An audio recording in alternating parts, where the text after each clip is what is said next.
1946, Budapest was the capital of freedom.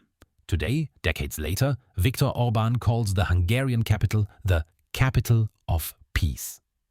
With these words, he ended his short but sharp speech at an EU summit, turned abruptly and left the room, full of anger and determination. For a moment, time seemed to stand still.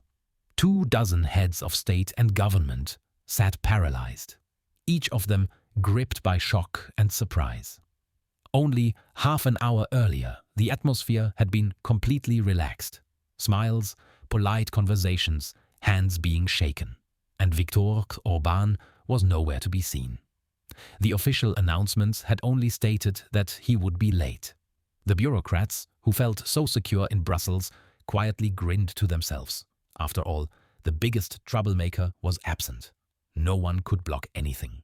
Fico, the only opponent at that moment, sat isolated, glancing again and again at the empty chair reserved for Orban. Ursula von der Leyen, as always, in her typical pompous tone, delivered her prepared speech while Emmanuel Macron sat silently beside her, observing the scene as if both were merely waiting for the curtain to fall. Yet, behind those words hid the burning, unspoken question. Will Europe take the risky path and jeopardize its own stability just to support Kyiv?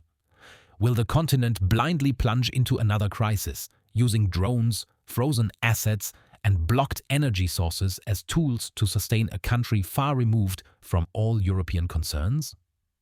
The agenda of the European Council on that October 23rd appeared harmless. More support for Ukraine, additional financial aid, moral backing.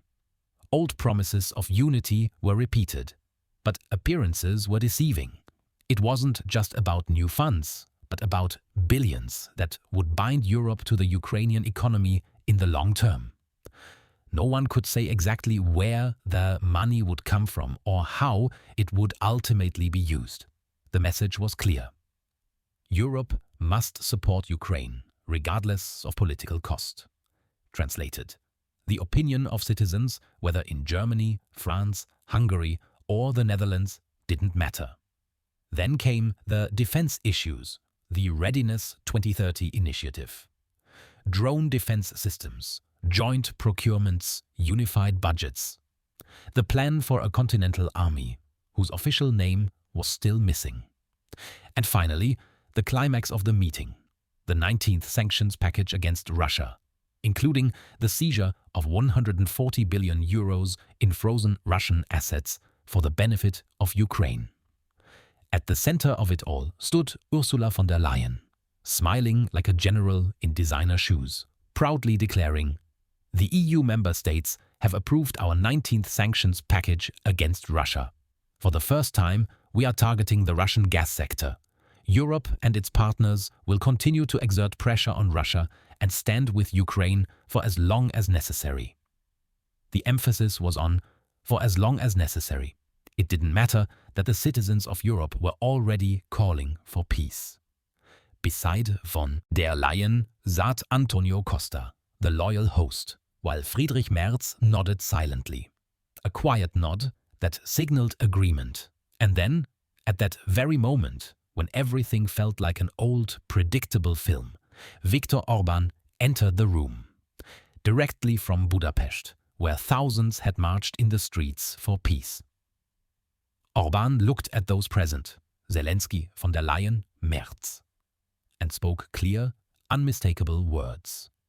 Enough of this madness. The man many in Europe feared had come to change the dynamic.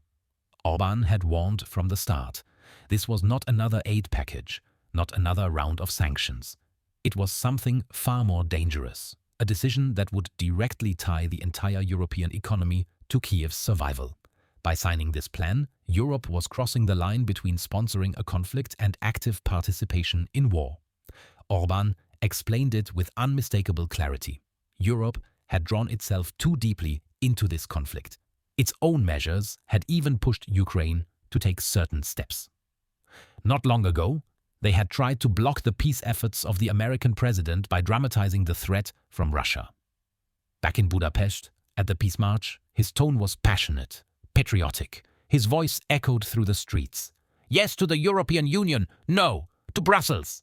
Yes to cooperation with Kiev, no to EU membership. The words were like thunder, crashing, bold, uncompromising. The square before him exploded in applause. It all felt like a show trial, and Orban stood at its center, a defendant who silenced the room. But when he spoke again, it grew quiet. I will firmly stand by the Hungarian position. This summit proves only one thing. The coming months will be overshadowed by your lack of reason. Orban drew a clear line, and for the first time, Brussels realized that the black sheep of Europe had become the wolf. The accusations followed immediately. Puppet! Traitor! Why don't you just leave the EU? But Orban remained calm. A sarcastic smile, then he left the room. He hadn't come to flee. He had come to fight, to inspire, and to pull Europe back from the edge of the abyss. If the first battle in Brussels was fought over weapons, the second was over money. Here, Brussels showed its sharpest teeth. Accept the plan, or the entire financial system behind the war collapses. The proposal was to unlock frozen Russian assets in Europe, hundreds of billions of euros, whose proceeds would go directly to Ukraine. A tricky fund secured through government bonds designed to bypass the unanimity principle. But beyond the accounting details remained the naked truth. Instead of focusing on Europe's urgent problems, energy supply, economic stability, growth, Brussels focused on financing the Ukrainian army and state. Orban's right-hand man, Péter Szijjártó, voiced his anger in clear words. Brussels ignored sovereignty, turned EU law into a political weapon, and risked the trust in Europe's banking system. But Brussels did not respond immediately. Behind closed doors, legal loopholes were discussed, ways sought to push through the package without Hungary's consent. Procedures no longer mattered. Only bureaucratic inertia did. Exactly at that moment, Belgium rose. Prime Minister Bart de Wever broke through the diplomatic theatre with brutal honesty. The 140 billion euro plan was madness. Who guaranteed that Belgium wouldn't have to pay for Europe's debts? Who would take responsibility if everything collapsed? Brussels or the citizens of Belgium? He looked directly at Ursula von der Leyen and warned. The confiscation of Russian assets was a financial minefield that could destroy Europe's trust and stability. No one could give guarantees. Belgium used its veto and blocked the operation.